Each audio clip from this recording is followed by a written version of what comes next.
This is a doormat that Don sent us. You know, normally people just send the Newharts, but of course he had to have his name on it.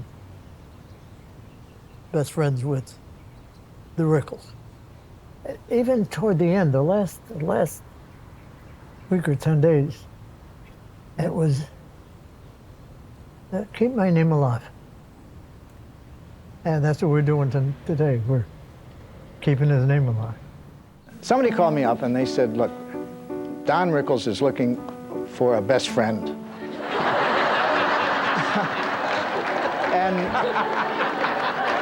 and none of us want to do it with you. And I said, how long? They said, a year at the most.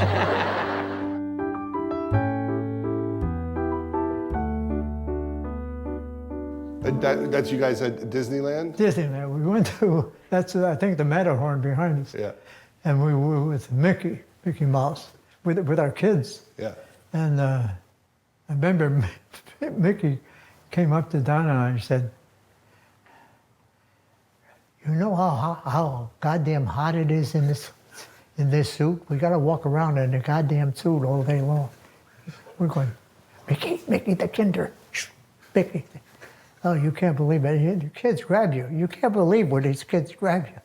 Mickey.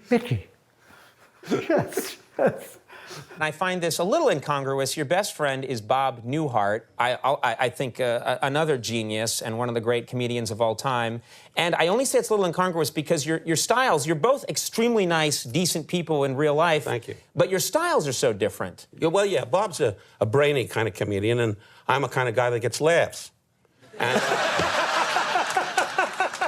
Sam, there's not much I can say. You're an all-around, built-in dynamite little talent. You've told me this time and time again. The way you can improve your show is to get a little taller, get rid of the funny eye, and get yourself a good job. Hey, that's what I do, my friends. I laugh at people. I laugh at blacks, whites, purples. I laugh at my whole humor. I came this far in America. Why? Because I laugh at what the heck we are. That's what we have to laugh at. You're a black man, right? I took a guess. I'll tell you this. I found Don just fascinating, as opposed to what I did. I don't know how many of you men know this, but the Codfish holds a record for the most Japanese tonnage sunk, being comprised of 5 freighters and 15 aircraft carriers. A truly enviable record. Unfortunately, they were sunk in 1954.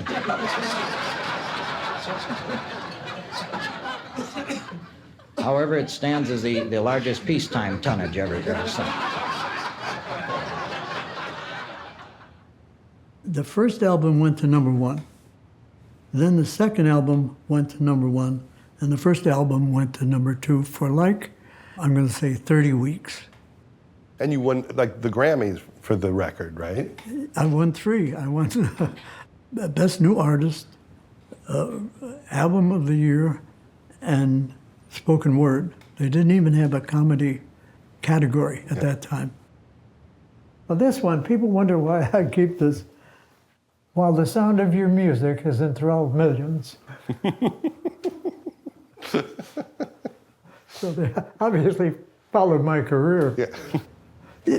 I had a weird kind of career. I had like a singer's career because I made that comedy album, and then, God forbid, I didn't do the routines from the comedy album because that's what they were like hit songs that I was doing. And I'm sure Frank, when I beat out Frank for Album of the Year, I'm sure, well, who beat me out? Well, this young kid, nobody knows who he is, has a comedy record, he talks on the phone.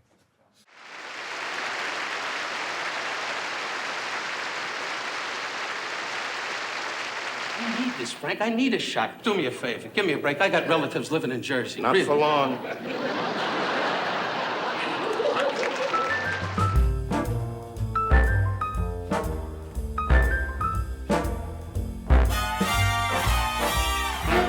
Everyone knows that I kid about all peoples. I'd like everybody to know there's no discrimination in Las Vegas. They take everybody's money. We were in Vegas. I forget where you were playing, but Don, of course, was playing the Sahara in those days. My wife is a very warm person, very retiring, but she met Ginny Newhart, who's a doll, and kind of outgoing, and they met and just hit it off like crazy. So I get this call one day, and it's Barbara, and she said, we're here in Vegas, and can we get together? We were in Vegas together. I was in the main room, and Don... True.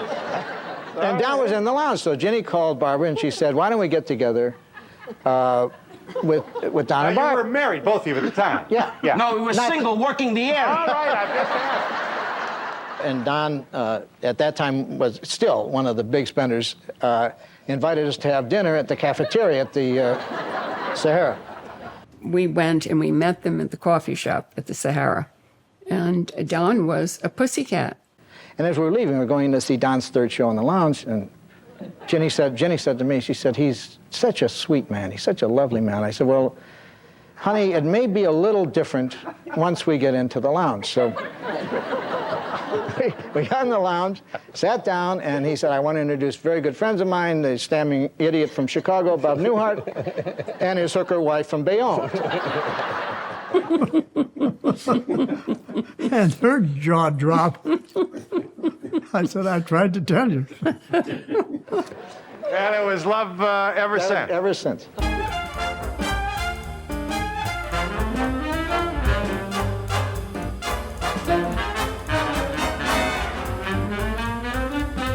I mean, they're stand-ups, but they're completely different styles, so it wasn't threatening, is my guess.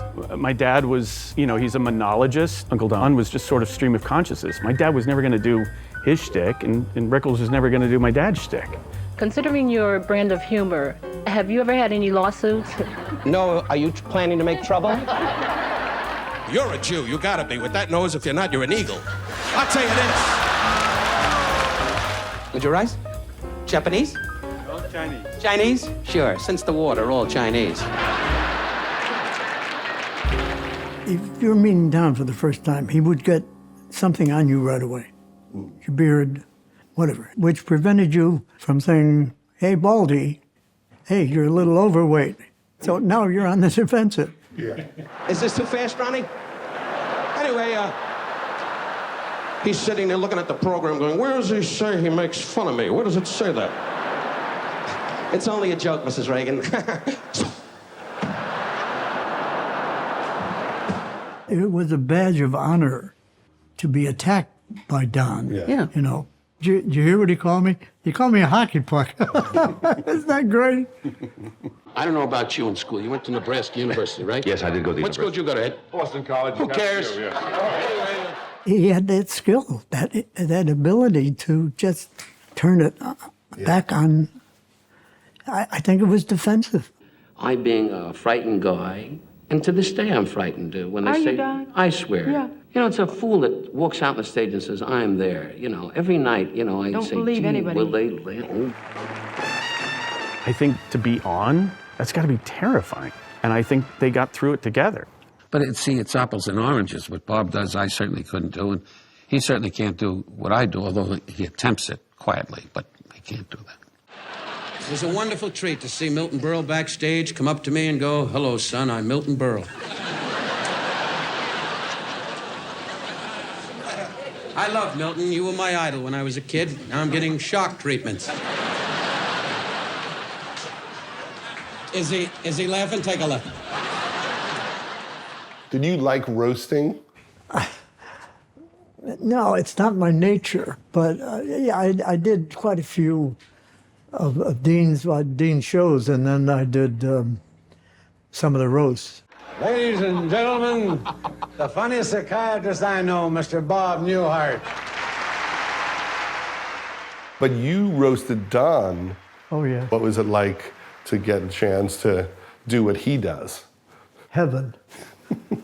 Don is my best friend, which just gives you some idea of the difficulty I have in making friends. But Don has not done that well in television. He's had 4 series now. The last one, a couple of Dons received a -4 Nielsen rating.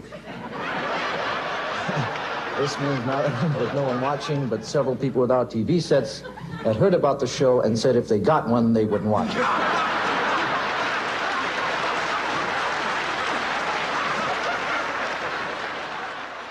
The basic thing in friendship, with all the comedy, I adore him, and I know he adores me. And the great thing about it is that our values are the same. We believe in the same things, and we laugh at the same things. Well, I think, they were both family men in a way that comics really weren't. They were so in love with their wives. My parents were married 50 years, and, the idea of cheating, Bob or my dad, never in a million years. And they were actually like prude, like my parents or Ginny told me a story where they were at a party. It was like a key party. It was swingers. They were smoking, weed. And my parents, and as soon as they saw that and Bob, they were like, we're out of here.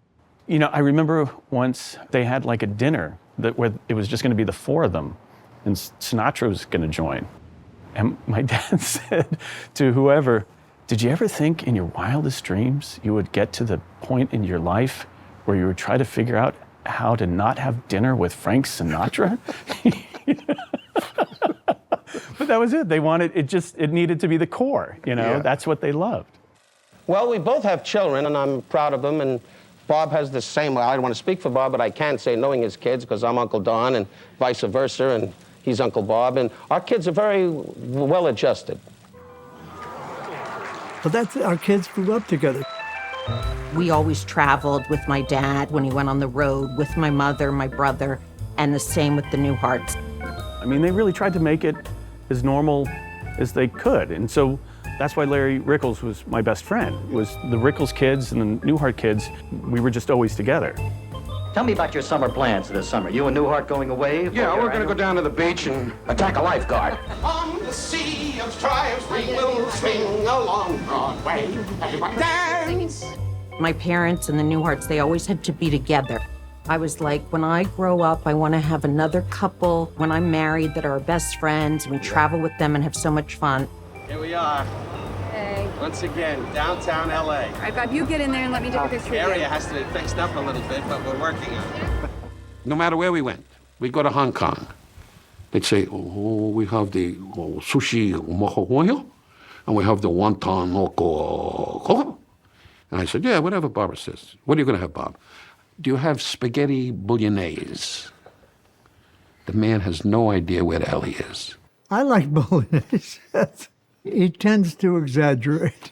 We go to Germany. Do you have spaghetti bolognese? That was his favorite dish. This is Don with the kids in Thailand. These are my children.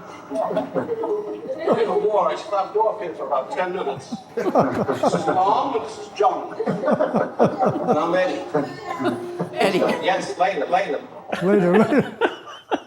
Bob and my mother were very meticulous and very like OCD, and they handled everything. And Ginny and my dad were just like, whatever, I just want to have fun. So it's sort of balanced. Barbara she'd do all the, planning. We have to visit this, we have to do this, we have to do that. Don and I were just along for the ride. I said to Barbara one time, I went to change some money at the airport, and they were sitting in the terminal. I said, Barbara, if we got on a plane and flew home right now, they would still be here 2 years from now. No, I got a lovely wife. We just came back from Paris, and she shopped. She has a black belt in shopping. She went bananas. The woman never looked up. The bags were like this. She never looked up once. Nothing. Valentino thinks she's part of the family. Don had to marry somebody like Barbara. Yeah. Because she was the organizer. We had the same life, not only just wives, show business wives, we were wives of comedians. And one of the reasons he married Barbara was because she never laughed at his jokes. It was, oh, that's nice. That's funny. Well, this is when we were in Israel, he would keep making statements, and that's why it drove Barbara nuts, because he was always wrong. Oh, I'm sure. Uh-huh. And he said, there, that building. He said, I know that's the Israeli jail for the Palestinians. And then the driver, David, would say, no, that's the National Jewish Library. So now he's asked a couple of the dumb questions. Right. And Don said, I know I'm right about this. You say I keep asking dumb questions. Those poles were put up by the Israeli Defense Forces to prevent the tanks from Syria advancing any further. And the driver said, no, those poles were put up by the Israeli telephone company. And so you moved here, Don was here already. Yeah, Don and Barbara, they have a house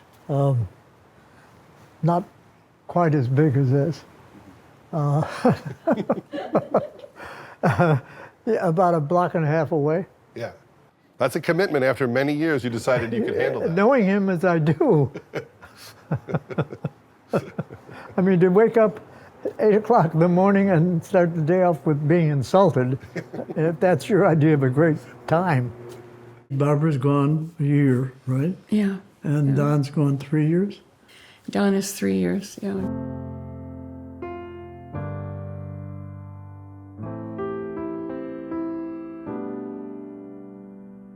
Well, you know, he got sick almost immediately. We moved that's here what in... I remember doing. we moved here in 2016, and he died the year later. Yeah. So, I mean, he was so excited, and I can walk down to your house, and he was like a kid when we, said we're going to move here, and he got sick. Don had the same condition I wound up with, which was spinal stenosis. And he couldn't do, what he used to do, running across the stage, running back and forth. I think that hurt a little bit because it took a lot of the energy. Yeah.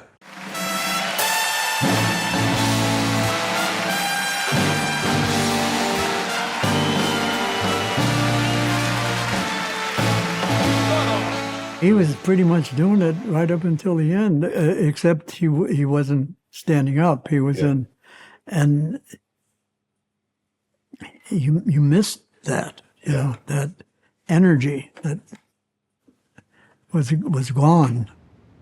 At first it's always a shock. And now I think of something and I have to call Barbara because we talked for 60 years almost, That's a long time. I miss her. I miss her. I miss him. I miss our trips. Yeah. I just miss them. And I'm going to start to cry. I'll trade you laughter for love. I'll trade you one for the other. I wish everybody had the friendship that Jenny and I and Barbara and Don had. He made me laugh. I made him laugh. And we miss him, In Israel, we're on our way to the Bedouin caves, as a matter of fact. Yeah. Bob, look what you're stepping in, Bob. A dear man. A Yeah. dear man. That's Don again. Yeah, That's I see him him. against the wall, yeah. I see him.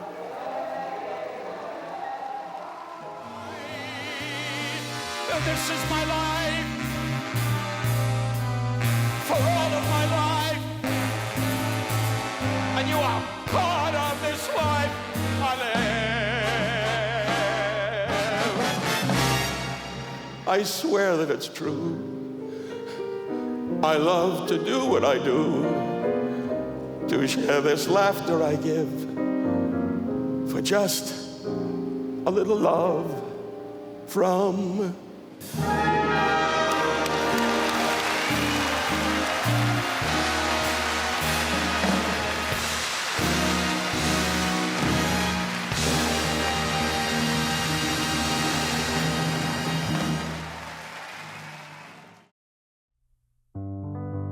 There was one time Don was on stage, and he's about halfway, he's maybe half hour into his act, and there was some smoke backstage.